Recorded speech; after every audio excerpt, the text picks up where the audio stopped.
Okay, hello everyone. Thank you so much for joining today for our Bay Nature talk all about night sky photography with Jacob. I really appreciate you all making time during your lunch break today to join us. And before we begin, I just want to introduce everybody to Bay Nature. For those of you who don't know, Bay Nature is a nature and conservation publication and media organization based in the Bay Area. And we focus on local nature content that's all based in the 9 counties of the Bay Area, and that gets published in our magazine that comes out every 3 months, as well as online in our weekly digital content. But in addition, we also have our events program, which has been growing in the last few months, and those events take the shape of these sorts of in-person, virtual talks, as well as in-person outings and hikes and things, in-person experiences. But today's event will be an example of our virtual series of events, and this event will be recorded, and those of you who registered will get a link to the recording a few days after this event. But please, all of you joining today, I invite you to turn your cameras on if you're able. It would be great to see your faces and would love to just see you during this hour of conversation. So yeah, please turn your cameras on if you can. If not, that's okay, but we'd love to see you. Also, I just want to let you know that this event is one in a two-part series. We'll be doing a second in-person event that's also based on night sky photography, which will be an in-person opportunity to practice the skills that you'll be learning today with Jacob. So keep your eyes peeled for that. We'll be releasing information about that sometime in the next couple of months. But please, yeah, please stay tuned and please join us for those as well. Thanks again for being interested and for joining us today. So without further ado, I would like to introduce Jacob. And Jacob is a science communication expert who works at the Wonder Lab. And he's going to be sharing with us today all about night sky photography. So I'll turn it over to Jacob now. And thank you all for joining. Please let me know if you have any questions. And if you have any questions for Jacob, please type them in the chat and we'll get to them at various points throughout the presentation. But yeah, thank you so much for joining today and enjoy the presentation. Jacob, take it away. Thank you, Leah. I appreciate it. Hello, everybody. Thank you for being here today. I'm really excited to share this information with you, share it with the Bay Nature audience. But before we get into these things, I just want to make sure everyone is aware there's a tsunami warning if you're on the West Coast in the Bay Area. I'm not sure about other places, but I do know they're evacuating up to 7th Street here in Berkeley. So if you're there, you should try and get to at least 100-foot elevation. They always say these types of things when we get these warnings, but I think this is the biggest earthquake I've ever seen to cause one of these warnings. So I just want to make sure all of you are safe and aware of that. But assuming that everybody is away from the coast and in a safe space, I'm going to move on with the presentation. So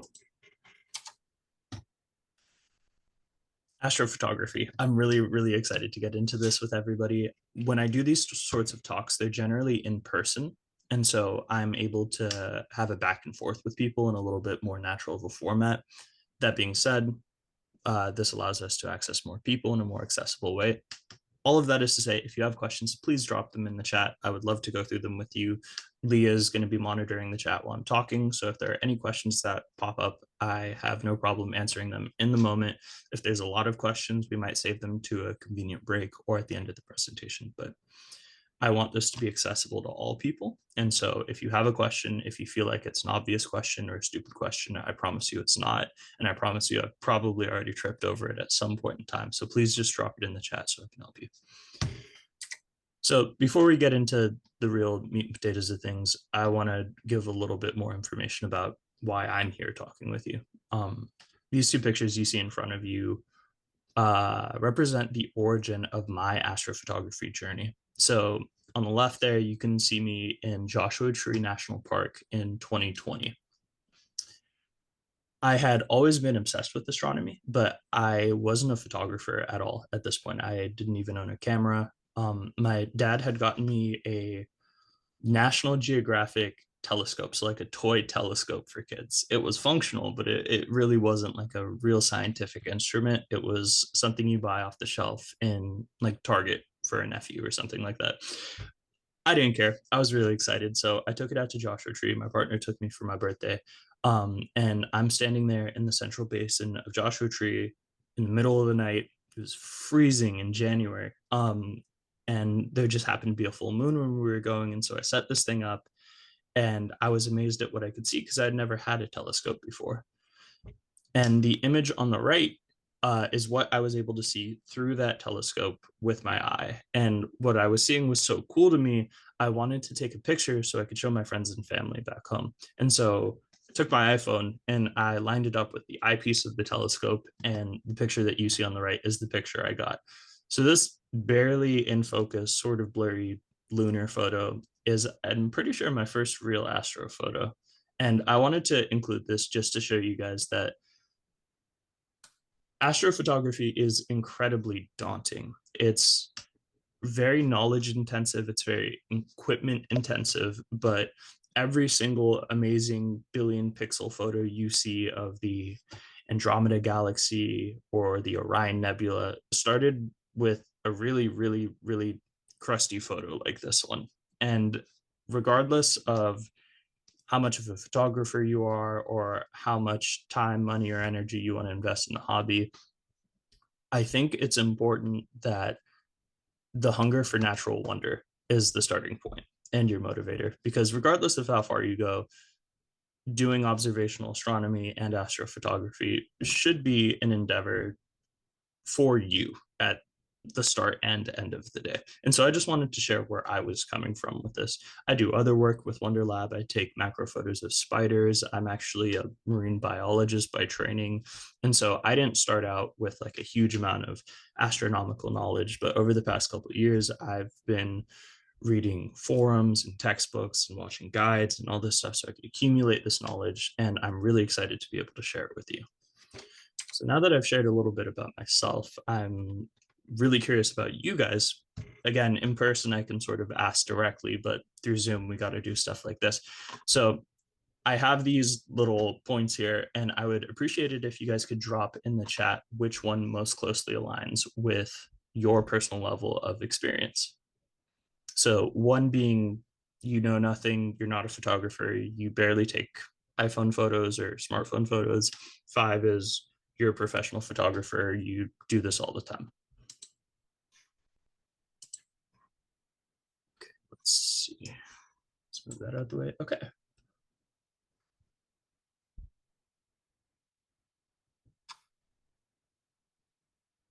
Okay, I'm seeing they canceled the warning. Thank you, Michael, for letting us know. Okay, and in terms of responses, all right, awesome. Threes, fours, a couple twos, a lot of threes and fours. This is great. Okay.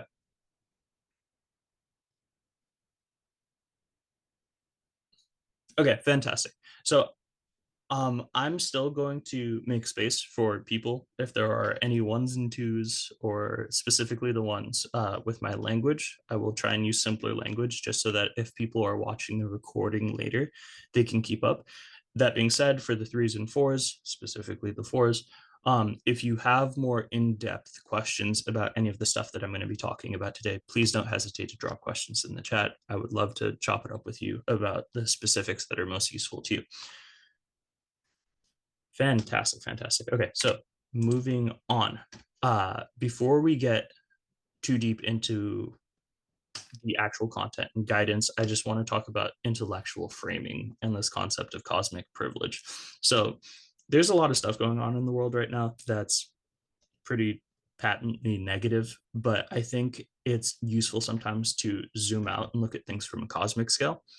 The universe is infinitely expanding, and the stars that we love observing so much are not going to be here forever. But we live in a unique overlap of time where the light is still coming from space. We can still see stars, nebula, galaxy, and all these amazing things through space time.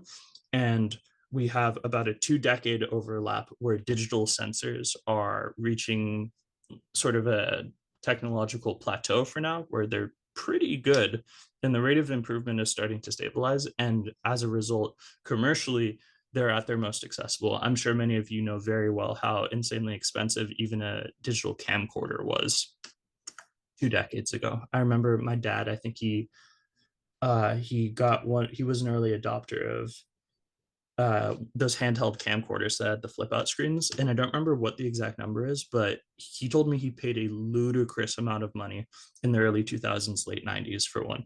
And now you can get a fully functional, like really good DSLR for just a couple $100. And so we can take advantage of this overlap to make astrophotography more accessible for everybody. And based off how many fours there are in the chat, it would seem that most of you guys are well familiar with that. But I just wanted to put it out there that there's an increasing issue with light pollution, but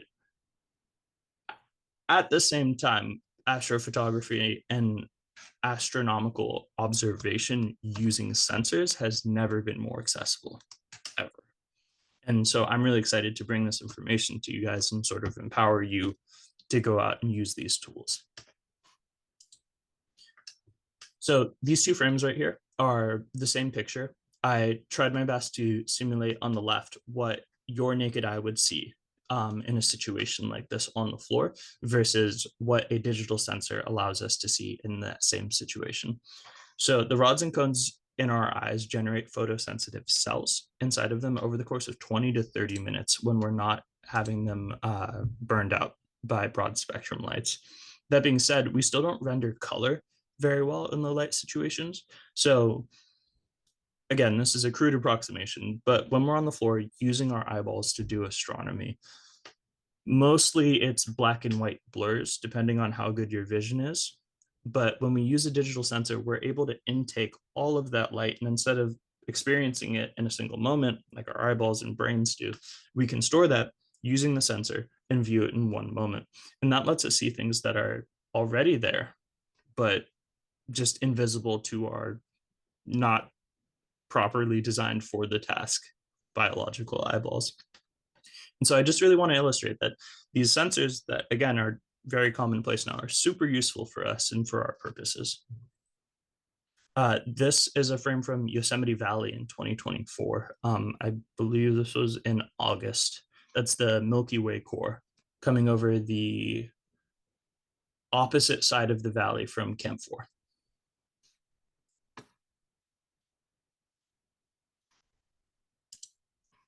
Okay, cool. So I had the slide in here as a little bit of a flexible one because I wasn't sure what level of knowledge people were going to come in with. Seeing that it's mostly 3s and 4s, I'm going to breeze through this a little bit, but I will explain these just for people that may not know this. So when we're taking an exposure with any camera, it pretty much boils down to 3 settings. And I'm sorry for the 4s and maybe 5s in here that have heard this a million times, but I think it's always important to reiterate the basics.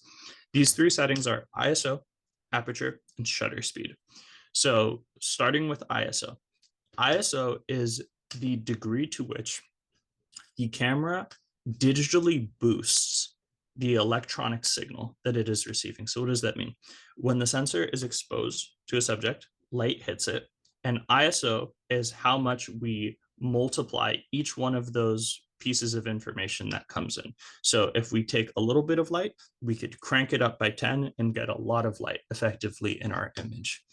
All of these have pros and cons. And what type of picture you're taking, what genre of photography is going to frame a lot of how you feel about those pros and cons. And so moving forward, I'm going to talk about this under the context of astrophotography. So ISO is really useful because we're taking photos of very, very dark subjects. And so boosting ISO is useful because we can take that faint starlight signal and enhance it. That being said, ISO also enhances bad signal that we don't want called noise. So noise is just signal that's not coming from space that we don't want. So it's heat from the sensor. It's light that isn't actually there that the sensor is trying to pick up, all these things. So the higher the ISO number, the more all of those signals are enhanced. The lower the ISO number, the darker everything is. So we need to find a balance between these two. Aperture. An aperture is just a hole. So aperture refers to the size of the hole that light's coming through to hit the sensor.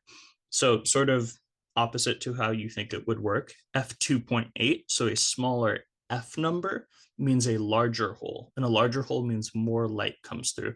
Now, for terrestrial photography, This is a really important consideration because that also changes something called depth of field, which is how big your area of focus is. The difference between f11, so a high f number, and f2.8, a low f number, is the difference between just my face being in focus and the background being blurry, or the entire scene being in focus.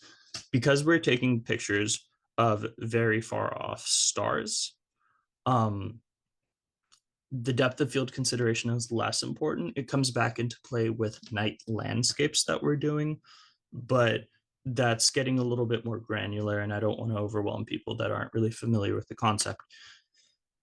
Astrophotography presents a unique drawback to the sort of trade-off that is aperture, in that lower f numbers, so f2.8, f3.2, f4, let in more light, which again we want because we're taking in very faint starlight from millions and billions of light years away.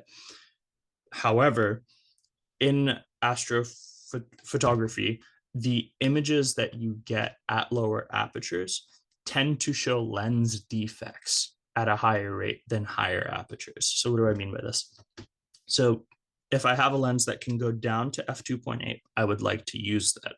I have a lens that can go down to f1.4, which is even lower. That's good because we let in more light. More light means brighter stars, means more details in space. Awesome.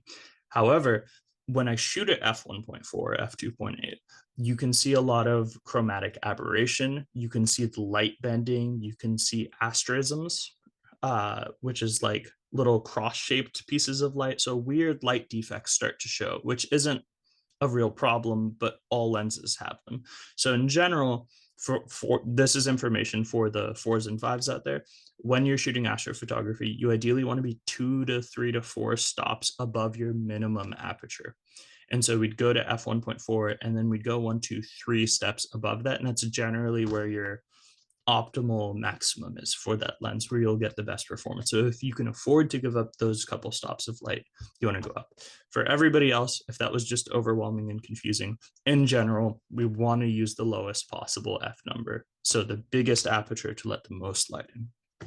So we've talked about ISO, which is digitally enhancing the signal. We've talked about aperture, which is the size of the hole to let in more light, and now there's shutter speed.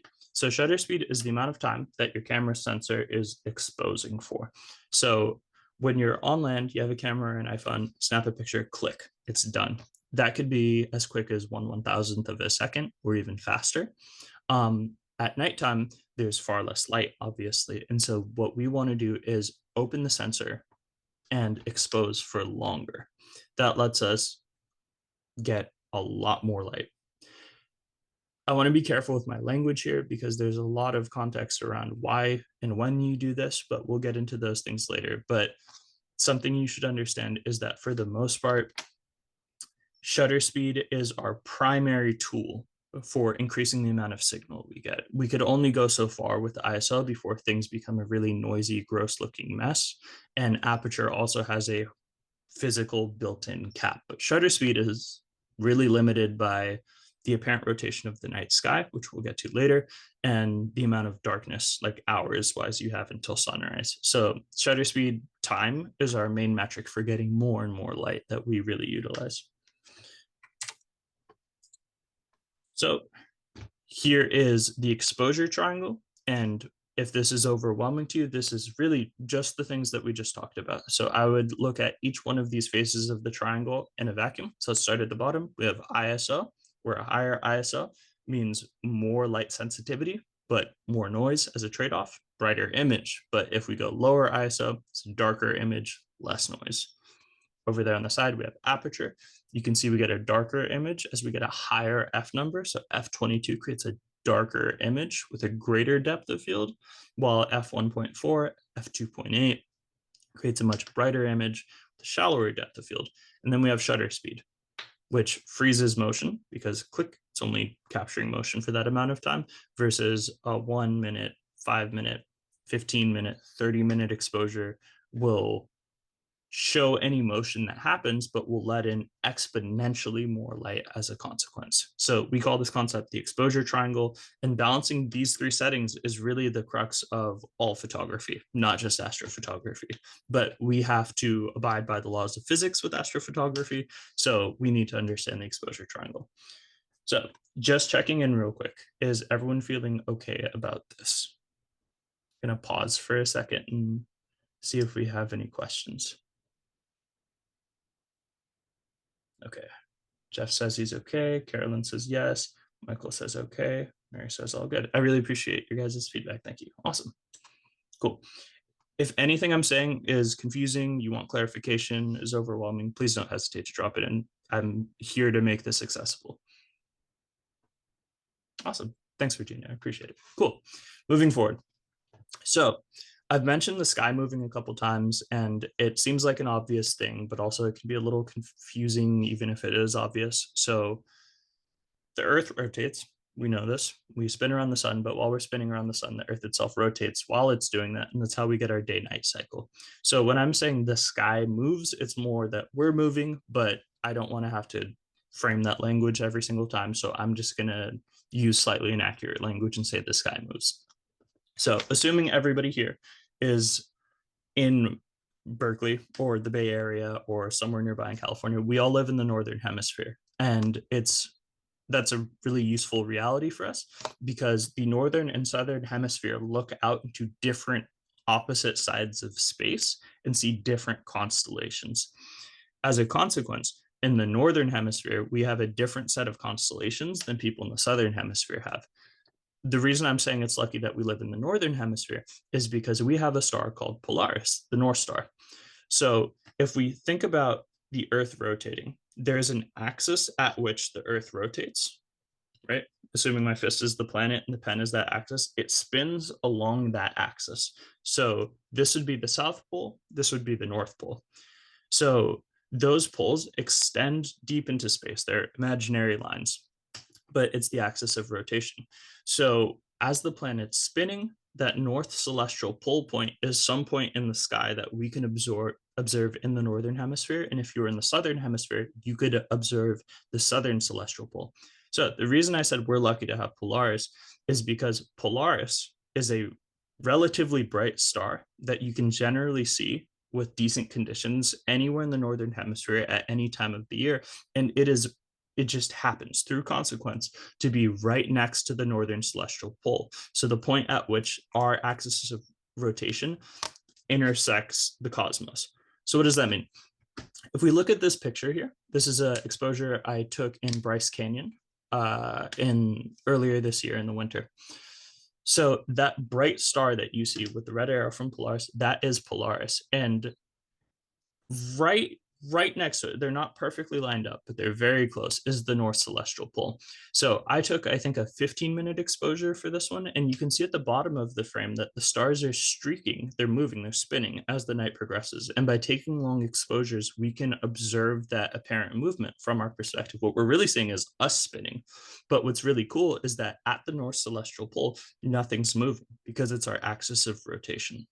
And so if we're able to find Polaris, we're able to find not just the cardinal direction north, but the North Celestial Pole, which is the point at which the sky rotates for us in the Northern Hemisphere.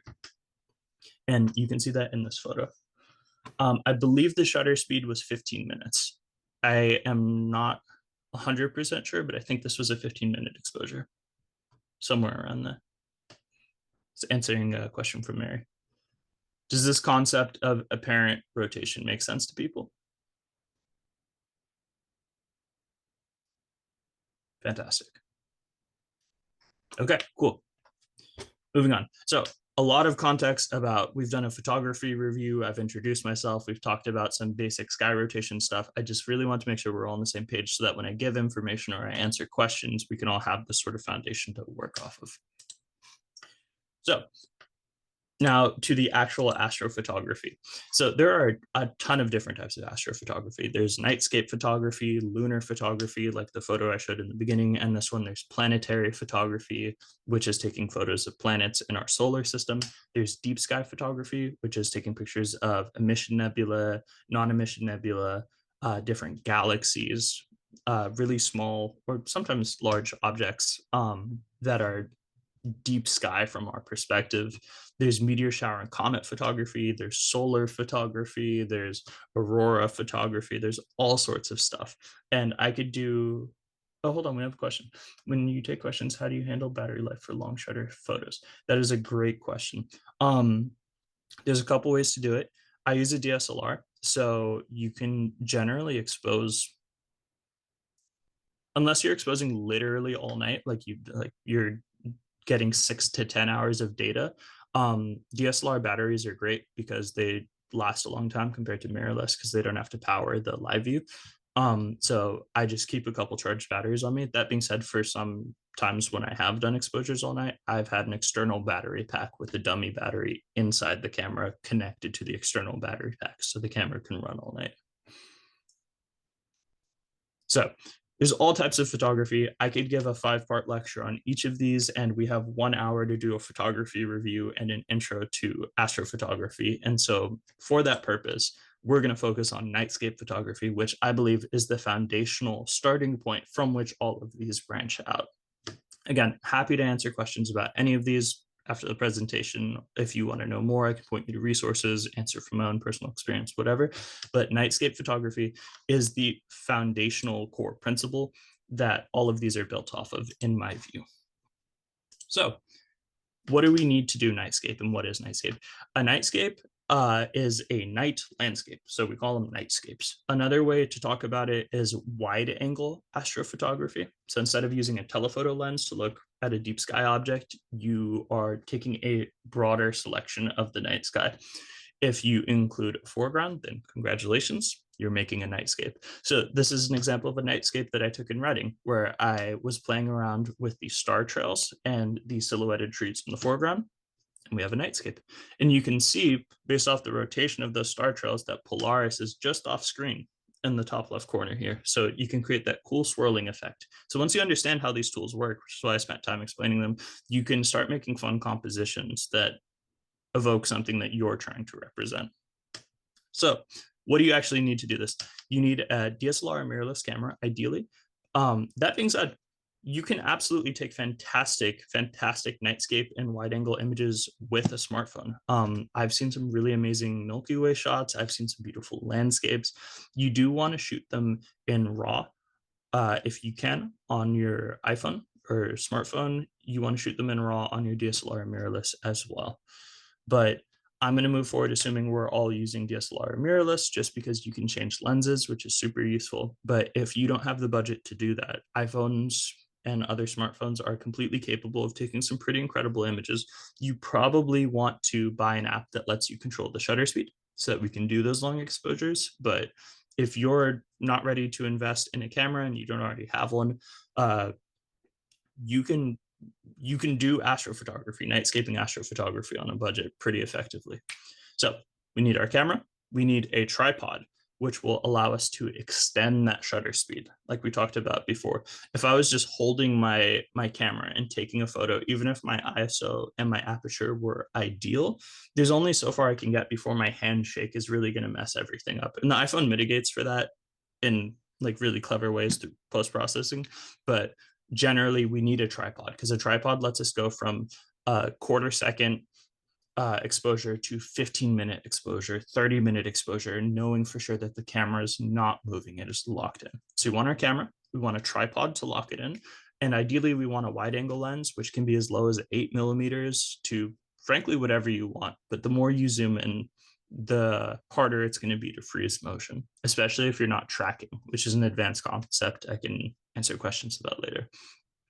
After that, you just need a clear view of the night sky.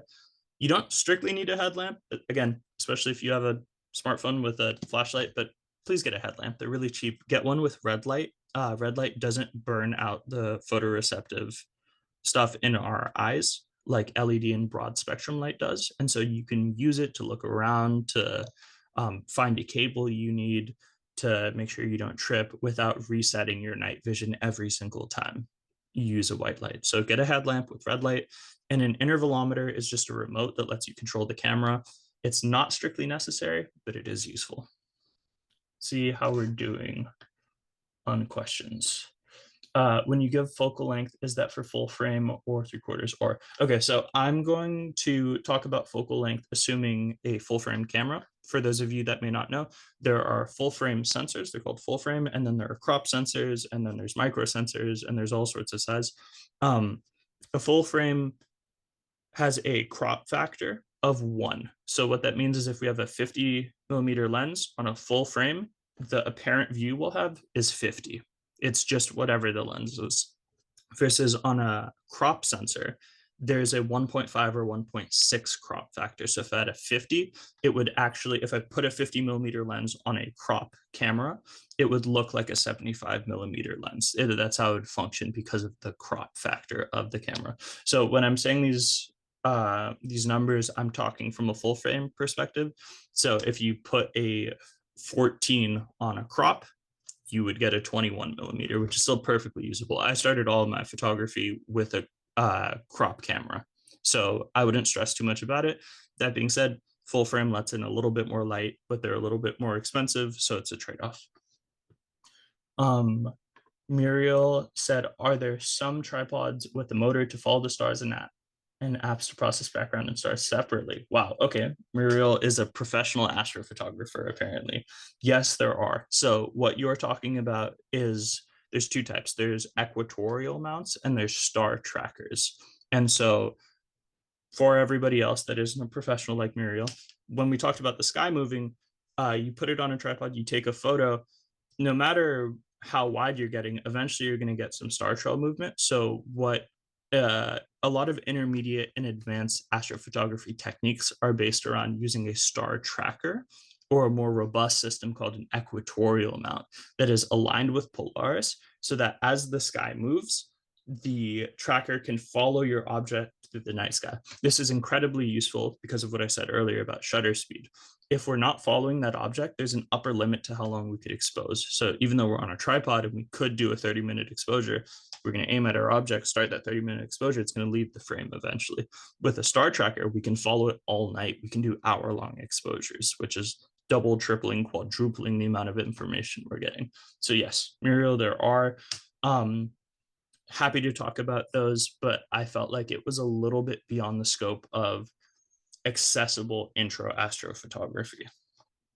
There are also applications to process background and stars separately. You can do star removal and deep sky object photos. You can recomposite them back in, all sorts of stuff. Fantastic. So we know what we need. We know sort of how the sky works, and we know some basics about exposure. You get out there. If you're like me, you're really excited, set everything up, you take a picture, and it looks weird, and you don't know why. This might just be a uniquely me experience, but I never thought about how you focus in the middle of the night during a new moon in pitch black in the middle of the desert, which is a problem if you don't already know how to do that. So there's a couple methods, but this is my favorite by far. And I would encourage you, just based off my experience, to do this method. I'll explain a different method. But what this is the live view method. So we're out there, we get our camera, we put it on our tripod, we point it in the direction we want, we're doing our thing. What we want to do is turn on live view. So there's a button that turns on the LCD on the back of the camera, and that lets us see what the sensor is seeing. What we want to do is we want to turn on live view and point our camera at the brightest object that we can see in the sky. Generally, the brightest star, you can use the moon, but if the moon is super useful, then you might not see too many stars. So Polaris is a great one for this, Aldebaran, any of the high magnitude stars. And then you want to rack focus back and forth. And you can see on screen, it will go from these sort of bloomed out of focus bokeh dots to these sharp pinpoints. So you should be able to see that big star no matter what, if it's reasonably dark. And as that big star shrinks to its tiniest point, that's how you'll know when you're in focus. And as it does so, smaller, fainter magnitude stars will become visible. And so that's how you really know you're hitting focus well. So you're in the dark, you find a bright object, you point it, turn on live view, and then you adjust focus from there based off the live view. And then you can take a test exposure to see how it looks. OM cameras have starry autofocus, which is great for focusing stars, says Donald Pierce. That's fantastic. That's a really cool trait.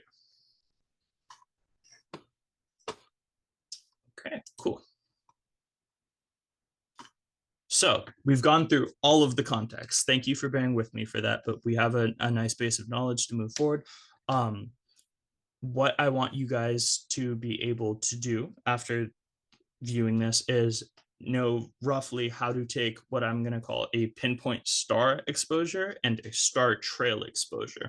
So this is two photos that I took at the Watchman in Zion National Park earlier this year.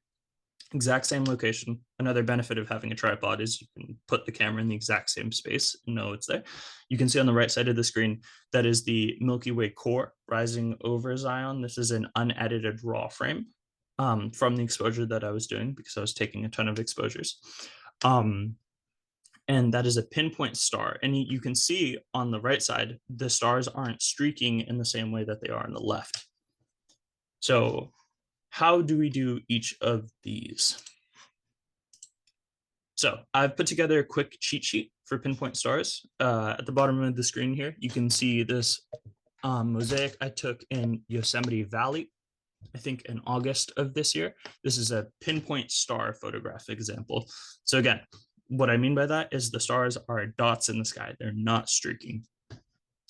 This is useful because it creates a completely different feel than if I star trailed this entire image. So rough exposure settings. If you want to go out right now, you didn't care, listen to anything I said, you just need to know the settings. These are the settings that I would roughly start with when taking your exposure. If you want to take a picture of this and just have it ready or in a notes app, it's probably a good idea. ISO 16 to 3200 is just a good place to start. If it's too noisy, you bring it down. If you can't see anything, you bring it up. Shutter or aperture, start as low as possible. If you feel like you're able to give up some light, then kick it up just a stop or two or three. It'll help your image quality and help your corner stars a little bit more by controlling for that. And shutter speed, I put 15 to 30 seconds, but there's a really useful tool that I want you guys to know about, which is called the rule of 500. So you divide 500 by your lens's focal length, and that will give you the amount of time, your shutter speed, the amount of time you can expose for roughly before star trailing occurs. So in this example, I used a pretty common wide angle focal length of 24 millimeters. So 500 divided by 24 gives us like 20.8, I think.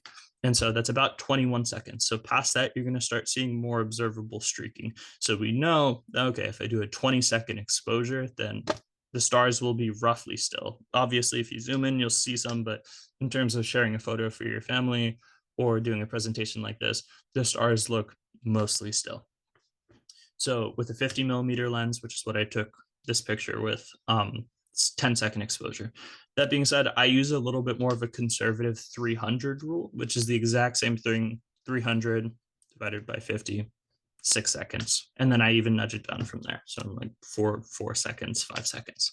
But this rule is one of those like little golden nuggets of usefulness that when you're in the field and you're like, what do? I know I should have this aperture. I think I have the right ISO, but what, instead of just guessing every shutter speed, this is a really quick and dirty rule to figure out what shutter speed you need to do your exposure.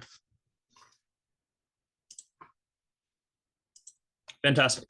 Okay, so star trails. There's two main methods to do star trails. One is significantly easier, and I'll start with that one. You just do a long exposure. So like I showed in the slide before where I was illustrating Polaris, 15-minute exposure will show star movement even at a wide focal length. I've done 30-minute exposures. I've done hour-long exposures. I've done longer than that. It's really simple. It's awesome. You just set it up, use it in an intervalometer, say go for an hour, you're good. The trade-off to this is that if something bad happens during that exposure, that's your one exposure and you just sort of have to deal with it. The second method is taking a bunch of shorter exposures and then stacking them afterwards to create the star trail image, which is a composite of several shorter exposures. And that's what I did for this. So this is Balancing Rock in Arches National Park. If any of you have been there and seen this, you would know that just over these rocks to the left side of the frame, the main road for the park runs straight through the image. And so I set up here, once it got dark, I framed everything. I had this idea of putting Polaris behind the balancing rock to create the swirl effect to draw your eye to the balancing rock. Fortunately, cars were still coming all night from the campground at the far end of the park. And so periodically, bright headlights would come and wash out this entire thing, in the area between those two rocks on the right side of the frame would just get flooded with light. And so I knew if I did a single hour-long exposure to get this effect, there would be a giant glowing orb of light just sitting right there in the middle of the frame. So what I did was I took shorter exposures, and then each of the frames that were blown out by the headlamps, I dropped those, and then I stacked the ones that didn't have those in there, and I was able to create this image with enough of those frames to still communicate the star trailing. And so the con of this method is that it requires slightly more laborious post processing, but if something goes wrong, you have more agency and control over how the final image looks without aggressive editing. Donald Pierce says, "What was the interval between shots?" I think I generally just give it 1 second to make sure the shutter resets and the signal goes in. And so I was just doing, I think 15-minute exposures, 1 second between each one, 1 to 3 seconds, just to make sure everything has a second to reset. And then boom, boom, boom.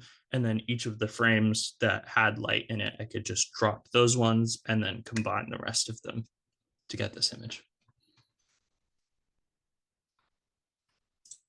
Okay, so more astronomy, astrophotography, relevant astronomy information. So for those of you who may not know, there's something called the Bortle scale, which goes from 1 to 9, and it's a really useful system to talk about light pollution.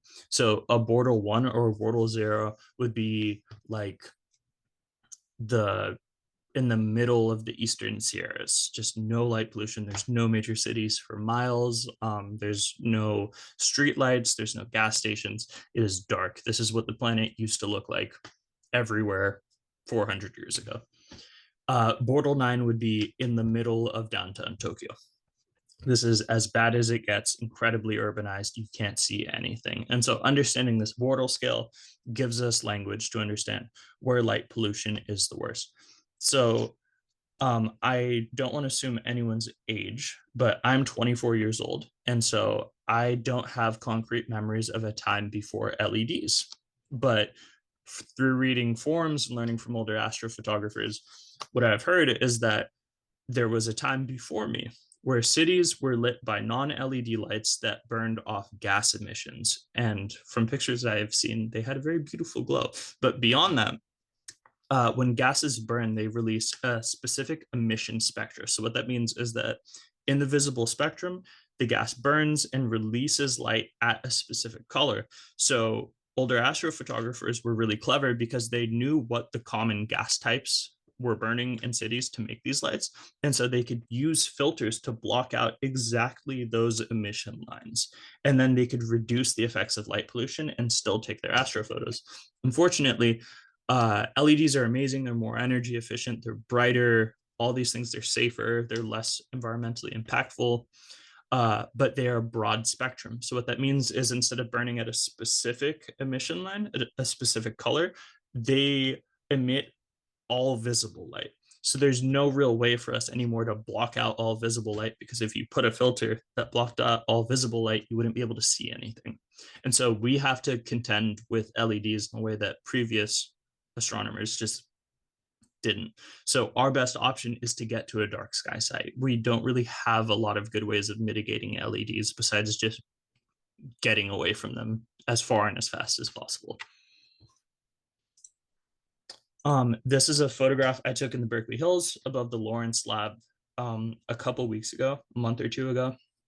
And fog had rolled in that day. I was talking with a friend and we went up there, and I brought my camera stuff just in case it was clear. And it ended up being really interesting conditions because the fog layer was sitting on top of the Bay Area, but there wasn't too much cloud cover above. So it created this sort of interesting effect where the fog layer was dampening a lot of the light pollution. I think this is an interesting photo to share with you guys because it sort of illustrates how intense this effect is in the Bay Area. You can see, obviously, the Lawrence lab is very well lit, but you can see the cloud layer sort of gets darker in the center and then brightens again after that. I'm pretty sure that dark center is the bay, like the area over the bay is darker, and then that's San Francisco in the far end, and you can see just how intense the light pollution is from LEDs in the Bay Area. It's a lot. So normally all of this light is just hitting everything. This fog layer is keeping it down, but even then, if you look, you can see just a couple specks. Like there aren't really clear stars like some of the photos I've shown you before. And so I'm saying all of this to illustrate that this light pollution effect is really intense.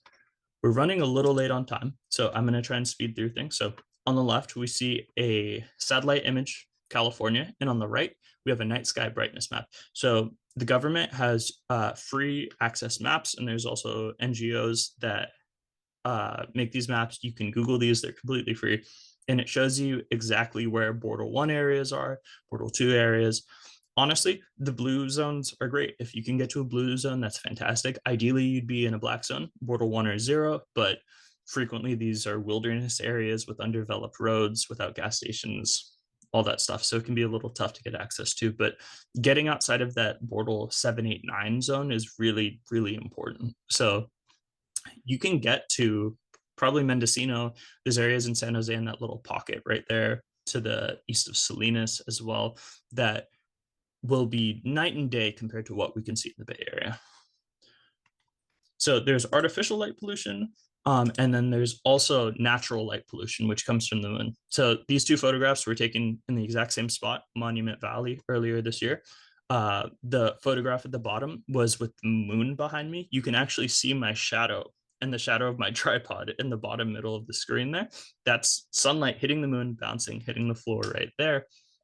And so I took this photo to show how drastic the difference is with light pollution. Like if you're not doing lunar photography, you want it as dark as possible. Monument Valley is probably a Border 1, maybe a Border 2, maybe a Border 0, but I think it's a Border 1.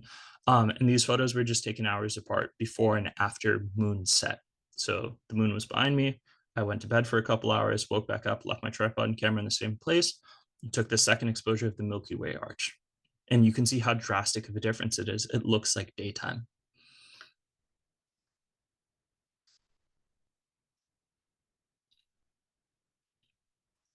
Brian Good said he went to Lake Berryessa to take photos of the aurora. That's fantastic. Were you able to see it? I tried to go to China Camp, but I missed it. I went on the second day. Please name one or two of these apps more specifically. Absolutely, I will. So lunar calendars are super useful tools. Before I get to the apps, this is from PhotoPills. They have a built-in lunar calendar. So I always try and go on new moons if possible. It's not impossible to take good astrophotos, especially if you want to incorporate moonlight in interesting ways. But if you want to see deep sky objects, if you want to see the Milky Way core, you need it to be dark. So plus or minus 3 days from the new moon is ideal. And here are some useful resources. So the first three are apps. Astrospheric lets you put a point on the map and it will give you weather predictions. It'll tell you the clarity, cloud cover, scene conditions. Very useful app. I think that one's free.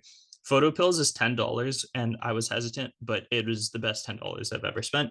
It has lunar calendars. It has Milky Way alternate reality views. It has calculators for the 500 rule and better rules than that. Super useful app. And there's also Skyview Light and Night Sky or any of those apps where you can hold your phone up and just tell what you're looking at. Is that Polaris? Yeah, it is. Super useful stuff. And I would encourage you all to look at Astro Backyard, which is just a really awesome free resource online for new and experienced astrophotographers to answer all of your questions. Oh, Brad went to Crater Lake. That's amazing. That's fantastic.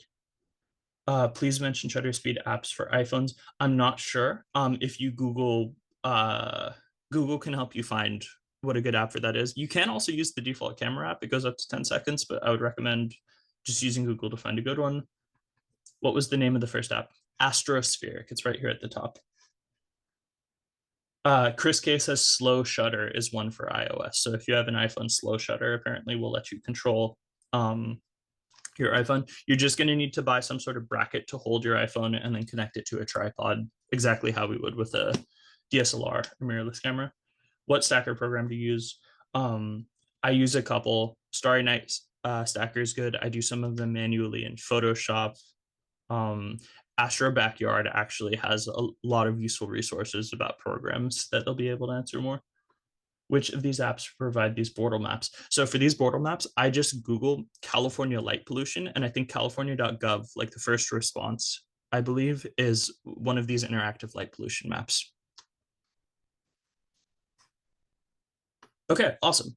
Um, so just really quick lightning round before we get to the end of things here. I took this photograph New Year's Eve. It's not an amazing photograph, but I want to share it with you guys because I took this photo in the Oakland Hills, looking out over the Bay Area. You can see the light pollution hitting the clouds. But that little blurb you see between those two clouds is the Orion Nebula. And this is with a 50 millimeter lens, again, just on the floor, no tracking, tripod pointing up, using the rules I taught you, the 300 rule or the 500 rule, same low aperture, mid to high ISO. It's completely possible to do astrophotography here in the Bay Area. It is always better to get to a dark sky site if you can, but I also don't want to be like, oh, it's impossible unless you're willing to travel to the desert. It's not. You can do stuff here. And you can still take amazing photos.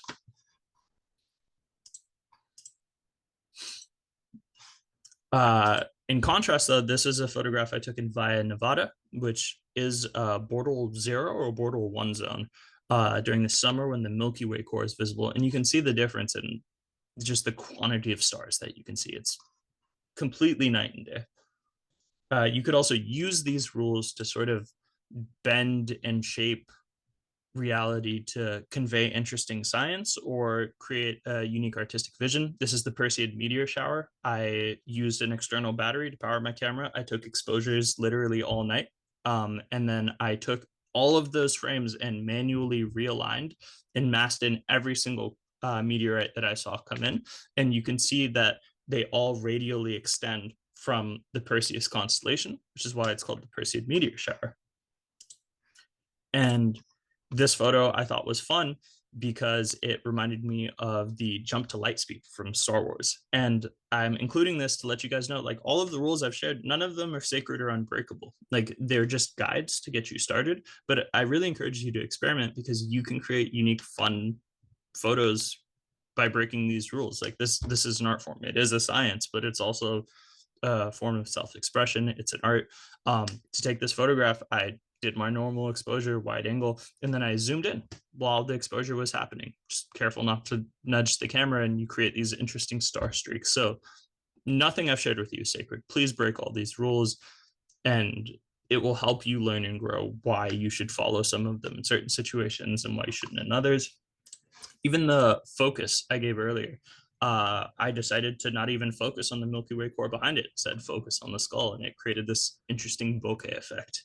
So again, these are rough guidelines. They're not strict rules that you have to do every time.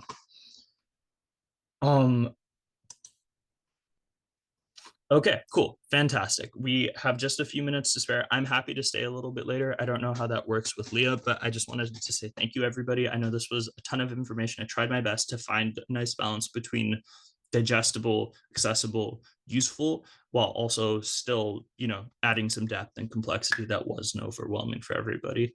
Bay Nature is starting to do more events, and I felt like there was potential for sharing information that can get people outside and get them engaged in a real intimate, personal way with the night sky and create more stakeholders for light pollution conservation, but also just people that appreciate and enjoy astronomy. I'm really, really happy to see so many people actually wanted to be a part of this, and I'm more than happy to continue being a resource for everybody. If you have any questions, please don't hesitate to reach out to me.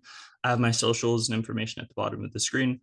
Yeah, I would thank you so much for being here, and I'm happy to answer any questions we have now.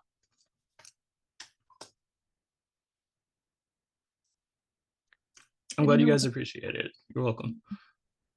Mm. Let's see, there was a couple questions. Leah, I'm comfortable fielding through them, if that's okay. Yeah. Or do you have to cut exactly at one? No, you're good. Continue. Okay, cool. I just want to scroll back up because I missed a couple of questions. Crater Lake, stacker program.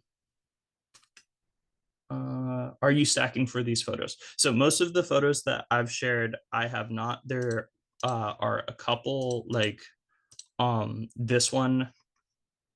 I guess it's not quite stacking. I masked in all of these, so this is like across like 900 photos. These are all the meteorites I captured, and then I manually aligned. I guess it is stacking then for each of these. For deep sky object photography, you pretty much have to stack. So that's really stacking intensive. But for general nightscape, I feel like you can get away with single exposures. Obviously, you'll get a better signal to noise ratio, so a cleaner image the more you stack. You can also track those images and then stack those, which is an intermediate and advanced process that I didn't have the time to get to today at all. But it's not necessary to get started. Okay.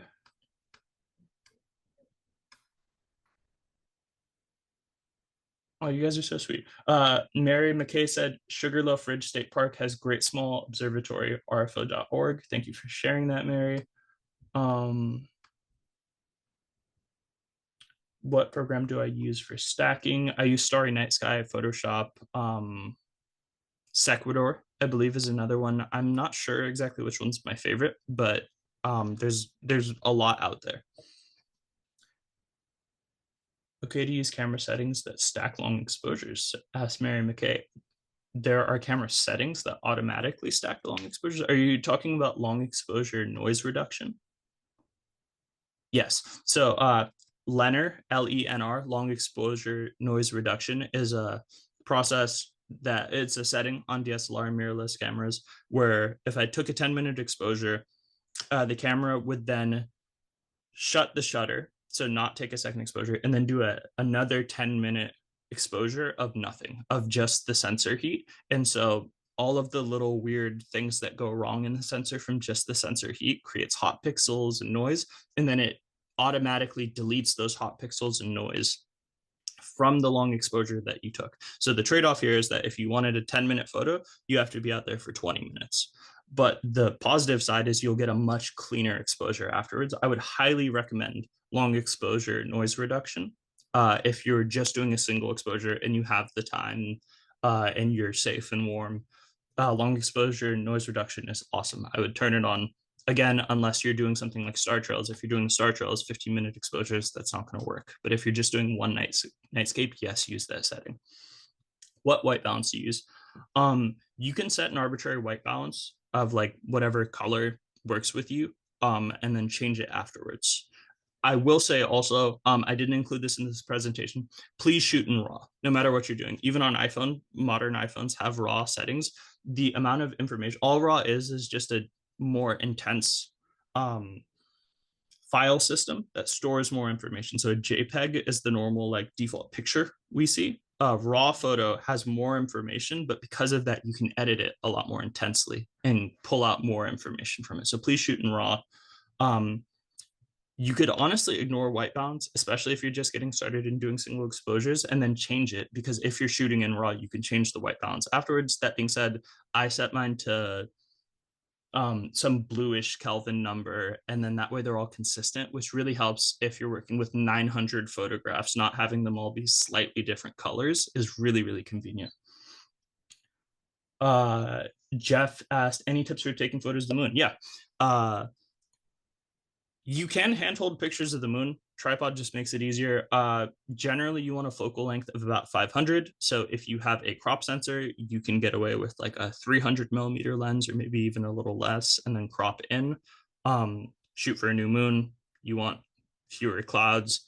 Light pollution is actually less important when you're doing lunar photography. Honestly, just like good seeing conditions, a still night is better. But yeah, it's great. If you have a birding lens, which can be sort of expensive, or a telescope, all of that is great for lunar. Muriel is asking, what resources would you recommend to learn more about this? I would like to take landscape pictures with the stars as points, not star trails. So Astro Backyard, I would look up Astro Backyard, night landscape, and they'll probably have a really useful article that can give you more detailed step-by-step instructions. But what you're talking about is just pinpoint star trail, or sorry, not star trail, pinpoint star photos for night landscapes. Yeah, you said I would like to take landscape pictures. Interestingly, one of the biggest struggles I've had is developing the base skills for landscape photography. which is not something I'm naturally good at. I started as a wildlife photographer. I do macro photography, generally science photography. And so landscape, just general composition, like the basics of what makes an appealing landscape photo is really useful to know. And I would also just quick tip, it's really hard on a new moon when everything's black to try and like stumble upon a good composition in the dark. So if you could scout the location during the day, get your framing right, understand the type of photo you want to take. You can use photo pills to show you where the Milky Way core is going to be in that composition at a certain time in the year, and then you can be like, all right, cool, I have this vision. You come back at night, take that exposure. Um, Astro Backyard is useful. Google is your friend, guys. Like there are so many useful resources and brilliant, amazing astrophotographers just freely sharing information. Um, I know this might be slightly niche, but like if you have a question, any astrophotography question, and you just add Reddit afterwards, there are a ton of astrophotographers on Reddit that chop it up on all of these issues. There's beginners that are asking the exact same questions and people responding to them. And so digging through these forums to answer the specific questions is great. Also, there's really useful books like The Complete Guide to Landscape Astrophotography, which Muriel, you might want to pick this up. My friend Mike Shaw wrote this one. It's a really intense but like accessible resource on all of the niche questions that you would have about specifically landscape astrophotography.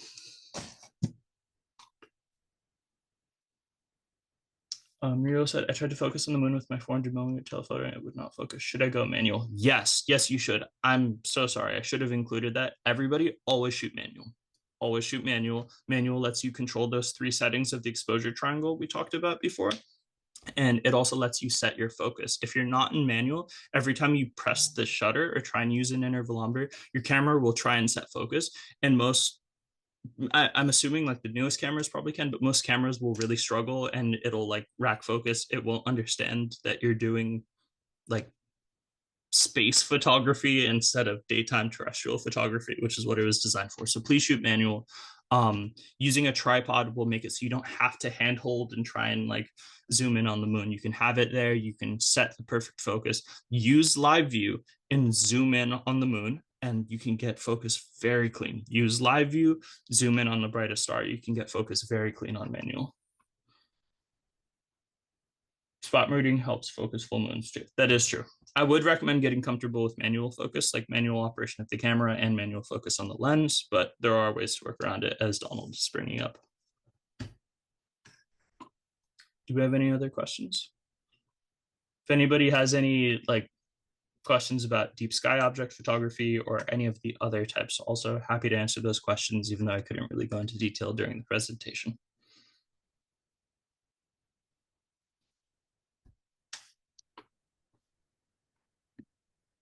If no questions, I think we're at a good place to wrap up. But yeah, this was fantastic, Jacob. This was so helpful and so thorough. Thank you so much for sharing. And those of you on screen, do you mind unmuting and we can all just thank Jacob all as a group and just I'll count down from 3. We can all just unmute and say thank you. Okay, 3, 2, 1.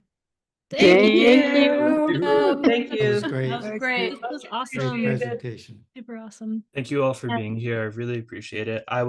Leah knows, I was a little nervous proposing something so out of the ordinary for what Pay Nature normally does, but I'm really excited to see that there are so many people that are at least interested in hearing more about this.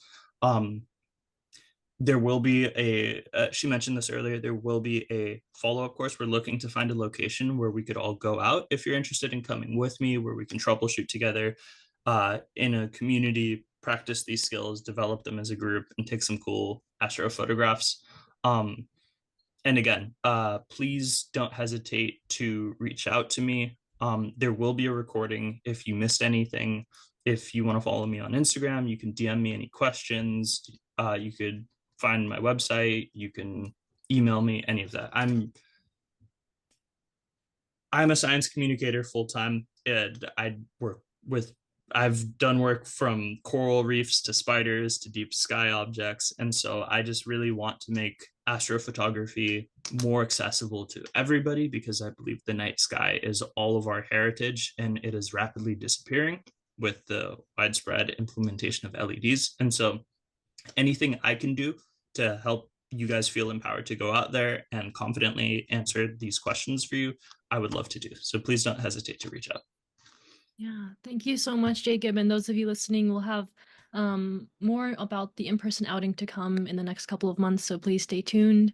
And yeah, just really excited to have more of these types of events with Bay Nature's event program. And if you're not a member yet, please consider joining, and you'll have discounted and free access to our events and different virtual talks as well as our in-person outings. So thank you all, though, for making time today. Thank you, Jacob, for sharing all you know about astrophotography, and look forward to seeing all of you out there, hopefully, for our in-person outing.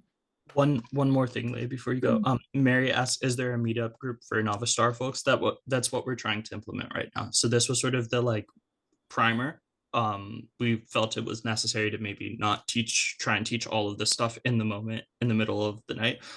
So we're trying to find a location so that if any of you are motivated to come out and practice this stuff, if this seemed interesting to you, we can all come together. And the goal of this course, as I hope you could tell from the presentation, was to make this as accessible as possible. So please don't be intimidated if you're a novice. I want new people to have access to this skill set. So um, once Leah and I find a place, Leah, what is the best way that they can hear about that? Yeah, so if so, as long as you're signed up for our email and our newsletter, you'll get notification, and it'll just be promoted through our just normal newsletter event channels. But yeah, as long as you saw this event publicized, you will also see the next event So we have to publicized. read the newsletter, you say? Yeah, we have an event email that comes out on Tuesdays, and then we also have an editorial email that comes out on Thursdays. Definitely the Tuesday email for our events is where it will Okay. be. That's good. And we currently don't have a concrete date or location for that. We're still trying to find what the best. Actually, sorry, Leah, if we have just a second, I know I keep sort of faking you out, Oh, you did. but if you guys could drop in the chat what city you live in, that would be incredibly useful because Leah and I have sort of been trying to guess where would be the most central location. I'm assuming everybody's mostly in the East Bay. Okay, Cupertino, Berkeley, El Cerrito, Santa Clara, San Francisco, San Francisco. Mhm. Okay, so we have some people in stuff. Okay, we have a couple people in San Francisco. There's Also some chat, huh? pretty good skies down in the peninsula open space, but Yeah. you know, there's always the fog issue Yes, that yes. sometimes appear more than others. Yes, which is why my initial thought was to not make a bunch of novice people drive 4 hours in one night to Right. get to a dark sky site, but I was thinking maybe someplace over through the Caldecott Tunnel past the East Bay because there tends to be less cloud cover Yeah, there. But yeah, then yeah. it seems like there are people in San Francisco, so that would be sort of a big ask for them. I'm okay with that. Okay. Yeah, Okay, I interesting. got a decent car now. I'm happy to give somebody a ride. Okay. West Bay.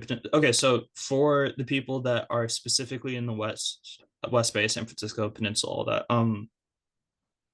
would hosting this somewhere near Walnut Creek, Lafayette, Orinda be a problem? And also, like, how late would be too late for you to want to engage with it? Because sunset's around like 6-ish now, and so it could be feasibly dark by 7, but then we'd be out there for like an hour and a half, 8:30, and then it could take another hour to get home, which puts you at home at like 9:30, 10. Is that reasonable? But okay, so for South Bay folks, that would probably be a non-starter, but maybe there could be a future event. Long Range, no problem from SF for me. Well, East Bay they're one. right about the traffic.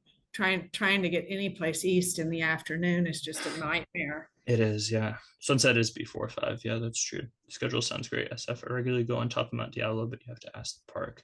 Yeah, so we actually reached out to the Mount Diablo astronomical observation group that's up there. We're waiting to hear back. Okay, so Leah, this is actually super useful. Maybe this is more than one event. Maybe we can break it into 2 so we could have something for like South Bay, Peninsula, San Francisco people that's somewhere closer to them, and then we can do something closer to Orinda for East Bay people. Yeah, we'll have to keep asking for Mount Diablo and those other places, but yeah, I think this is helpful to hear what people are saying and where they're coming from. Oh, Muriel is also a member of the Mount Diablo Astronomers Society. They have an astrophotography group. Interesting. We reached out and they didn't get back to us. So maybe we can, Leah, it might be useful to talk to Muriel. Maybe we could connect with them. Yeah, I'll keep asking. It would be great to coordinate with them. Yeah, I'll reach out and see Muriel. West Bay and East Bay would be great. Okay, cool. Thank you guys. I know this is extended a little bit past that, but it's a little bit hard to make these decisions because I want this to reach as many people as possible. And so I don't want to make an arbitrary decision about where it would be best and exclude a certain group of people. Okay, so maybe this is a 2 event thing then. Yeah. All right, you guys have been so helpful. Thank you. I really appreciate it. You're a really good instructor. Awesome. Thank you. I think it stems from struggling in a vacuum by myself to answer these questions for so long. And so I try and boil it down as simple as possible. You guys are super welcome. Thank you for being so sweet and supportive. I remember standing in the meadow at Yosemite in the dark trying to figure out my camera settings, you know. Yep. It's a nightmare. It's a nightmare, which is why I wanted to create a community. Still got some good pictures, you know. Yeah. So absolutely. Yeah. All right, everyone. Thank you very much. We heard that the tsunami warning was canceled, but still, please be safe. Leah and I will update when we have more information for everyone. Great. Awesome. Thank you all for joining. Yeah, take care. Good to see you all. Thanks, everyone.